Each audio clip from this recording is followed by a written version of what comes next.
بسم اللہ الرحمن الرحیم۔ السلام علیکم ورحمۃ اللہ وبرکاتہ۔ نماز میں ہوا خارج ہو جائے تو کیا کریں؟ پیٹ کی ہوا یعنی گیس روک کر نماز پڑھنا کیسا ہے؟ بار بار ہوا خارج ہو جائے یا پیشاب کے قطرے نکلے تو نماز کیسے پڑھیں؟ کتنی ہوا خارج ہو جانے سے وضو ٹوٹ جاتا ہے؟ ان تمام سوالوں کا جواب آج کی اسی ایک ہی ویڈیو میں دینے والا ہوں۔ امید ہے کہ اگر آپ اس ویڈیو کو مکمل دیکھ لیں گے تو یہ تمام باتیں آسانی سے آپ سمجھ جائیں گے انشاءاللہ، اس لیے ویڈیو کو بالکل بھی اسکیپ نہ کریں۔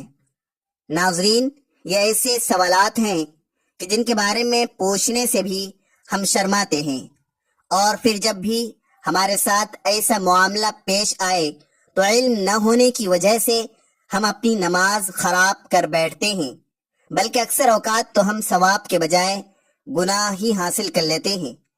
قرآن مجید میں 100 سے زائد مقامات پر نماز کا ذکر آیا ہے، جن میں سے 80 مقامات پر صریحاً نماز کا حکم وارد ہوا ہے۔ جب اذان ہوتی ہے تو ہم اپنا کام کاج چھوڑ کر مسجد کی طرف رجوع کرتے ہیں تاکہ ہم نماز ادا کر کے اپنے گناہوں کی بخشش اپنے خدا سے کروا سکیں۔ حدیث مبارکہ میں ہے کہ اللہ تعالیٰ انسان کے اعمال کو نہیں دیکھتا، بلکہ اللہ تعالیٰ انسان کی نیت کو دیکھتا ہے کہ وہ کس نیت سے عبادت کر رہا ہے۔ نماز جیسے اہم فریضے کی ادائیگی کے لیے باوضو ہونا اور دوران نماز باوضو رہنا نہایت ضروری ہے۔ اس لیے ہم وضو کر کے مسجد میں نماز ادا کرنے جاتے ہیں، کیونکہ وضو کے بغیر نماز ادا کرنا ثواب کے بجائے گناہ کے زمرے میں آتا ہے۔ اس لیے ہم جب بھی مسجد میں داخل ہوتے ہیں تو باوضو ہوتے ہیں۔ نماز کے لیے ضروری ہے کہ ہم جس جگہ میں نماز ادا کر رہے ہوں تو اس جگہ کا پاک صاف ہونا ضروری ہے، وہاں روشنی ہونی چاہیے۔ اندھیرے میں نماز ادا کرنا ایک مکروہ عمل ہے۔ ہمارا جسم اور کپڑوں کا پاک ہونا بھی ضروری ہے۔ نماز کو ادا کرتے ہوئے بھی ہمارا وضو برقرار ہونا ضروری ہے۔ اگر نماز کے دوران ہوا خارج ہو جائے یا جسم کے کسی حصے سے خون بہہ جائے تو ایسی صورت میں ہمارا کیا عمل ہونا چاہیے؟ آئیے کچھ واقعات اور احادیث مبارکہ سے معلوم کرتے ہیں۔ ایک دفعہ چند لوگ مسجد میں نماز ادا کر رہے تھے کہ کسی ایک شخص کی ہوا خارج ہو گئی۔ جب ہوا خارج ہوئی تو اس کی بدبو سارے کمرے میں پھیل گئی۔ جو لوگ نماز ادا کر رہے تھے سب کو معلوم ہو گیا کہ ہم میں سے کسی نہ کسی بندے کا وضو ٹوٹ گیا ہے، پر اللہ کے ان چند بندوں میں سے کسی نے یہ محسوس نہ ہونے دیا کہ کس کا وضو ٹوٹا ہے۔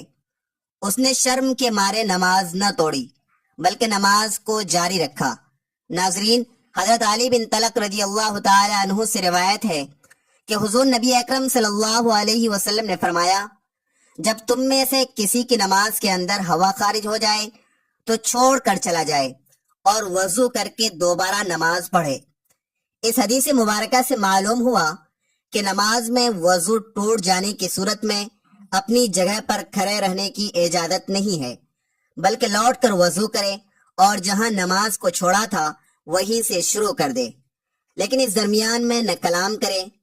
ام المومنین حضرت عائشہ صدیقہ رضی اللہ تعالی عنہا سے ہی مروی ہے، ایک حدیث مبارکہ میں دوران نماز وضو ٹوٹ جانے کی صورت میں صفوں سے نکل کر جانے کے بارے میں بتایا گیا ہے۔ نبی اکرم صلی اللہ علیہ وسلم نے ارشاد فرمایا، اگر کوئی نماز میں بے وضو ہو جائے تو وہ ناک پکڑ کر صفوں سے علیحدہ ہو جائے۔ حدیث سے واضح ہے کہ اگر کوئی مسلمان بھائی باجماعت نماز ادا کر رہا ہے تو اس کی ہوا خارج ہو جائے، چاہے وہ پہلے صف ہی میں کیوں نہ ہو یا دوسری صف میں ہو، تو اس کو چاہیے کہ نمازیوں سے الگ ہو جائے تاکہ اس کی بدبو سے دوسرے نمازی تنگ نہ ہو۔ وہ دوبارہ وضو کر کے جماعت میں شامل ہو جائے، اور اگر کوئی رکعت رہ جائے تو اسے بعد میں مکمل کر لے۔ بعض اوقات نمازی کو وہم سا ہونے لگتا ہے کہ اس کی ہوا خارج ہوئی ہے، حالانکہ کچھ بھی خارج نہیں ہوتا۔ یہ شیطانی وسوسہ ہوتا ہے جو انسان کی نماز خراب کرنے اور اس میں عدم خشوع کے لیے پیدا کرتا ہے۔ اس لیے نمازی کو اس وقت تک نماز نہیں توڑنی چاہیے جب تک کہ اسے ہوا خارج ہونے کا یقین نہ ہو جائے۔ عبادہ بن تمیم بیان کرتے ہیں کہ ایک شخص نے رسول کریم صلی اللہ علیہ وسلم کے سامنے شکایت کی کہ اسے نماز میں خیال سا آتا ہے کہ اس کی ہوا خارج ہوئی ہے، تو رسول کریم صلی اللہ علیہ وسلم نے فرمایا وہ نماز سے اس وقت تک نہ نکلے یا نماز اس وقت تک نہ توڑے جب تک وہ ہوا خارج ہونے کی آواز نہ سنے یا اس کی بدبو نہ پائے۔ ایسا نہیں ہے کہ یہ حدیث آواز سننے یا پھر بدبو آنے پر معلق ہے، بلکہ مراد یہ ہے کہ ہوا خارج ہونے کا یقین ہو جائے، چاہے اسے آواز نہ بھی آئے اور بدبو نہ بھی سونگھی ہو۔ دین اسلام میں یہ حکم کسی جگہ بھی موجود نہیں ہے کہ اگر نماز کے دوران آپ کی ہوا خارج ہو جائے تو آپ اپنی نماز کو جاری رکھیں۔ اگر آپ ایسا کرتے ہیں تو آپ ثواب کے بجائے گناہ حاصل کر رہے ہوتے ہیں۔ نبی کریم صلی اللہ علیہ وسلم کی حدیث پاک سے ظاہر ہے کہ اگر نماز کے دوران آپ کی ہوا خارج ہو جائے لیکن آپ شرم کے مارے کسی کو یہ ظاہر نہیں کرنا چاہتے ہیں تو ایسی حالت میں آپ اپنے ناک پر ہاتھ رکھ کر نمازیوں سے پیچھے ہو جائیں کہ میرے ناک سے خون بہ رہا ہے۔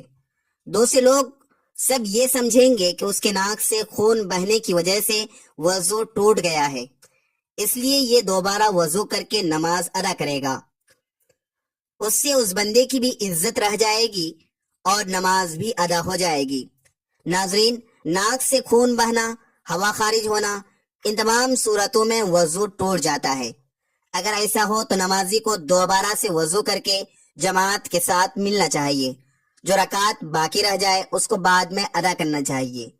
کچھ لوگوں کو یہ بیماری ہوتی ہے کہ ان کی بار بار ہوا خارج ہوتی ہے، شوگر کی وجہ سے پیشاب کے قطرے مسلسل گرتے رہتے ہیں، تو ان لوگوں کے لیے حکم یہ ہے کہ وہ ہر نماز سے پہلے وضو کر کے نماز ادا کریں۔ اگر ابھی وضو کیا ہی ہے اور نماز کے لیے کھڑا نہیں ہوا تو اس کی ہوا خارج ہو گئی ہے یا اس کو قے آ گیا ہے تو وہ پھر دوبارہ سے وضو کر کے نماز کے ساتھ کھڑا ہو جائے۔ اگر وہ ایسا نہیں کرتا تو اس کی نماز قبول نہیں ہوگی۔ یہ بھی یاد رہے کہ اگر اخراج ریح کا تقاضا ہو تو ریح کو بامشقت روک کر نماز مکمل کرنا مکروہ تحریمی ہے۔ البتہ اگر نماز قضا ہو رہی ہو تو نماز قضا کرنے کے بجائے ریح کو قابو کر کے نماز مکمل کرنا بہتر ہے۔ اللہ تعالی ہمیں 5 وقت کی نماز باجماعت اہتمام کے ساتھ ادا کرنے کی توفیق مرحمت فرمائے، ہمیں نیکوکاروں میں شامل فرمائے اور ہمارا خاتمہ بالخیر فرمائے، آمین ثم آمین۔ ناظرین، ویڈیو اچھی لگی ہو تو ویڈیو کو لائک کریں، شیئر کریں، چینل کو سبسکرائب کریں اور کمنٹ باکس میں اللہ تعالیٰ کے 99 ناموں میں سے ایک نام ضرور ٹائپ کریں۔ اگلی ویڈیو تک کے لیے اجازت دیجیے۔ اللہ تبارک و تعالی آپ کو اپنے حفظ و امان میں رکھے۔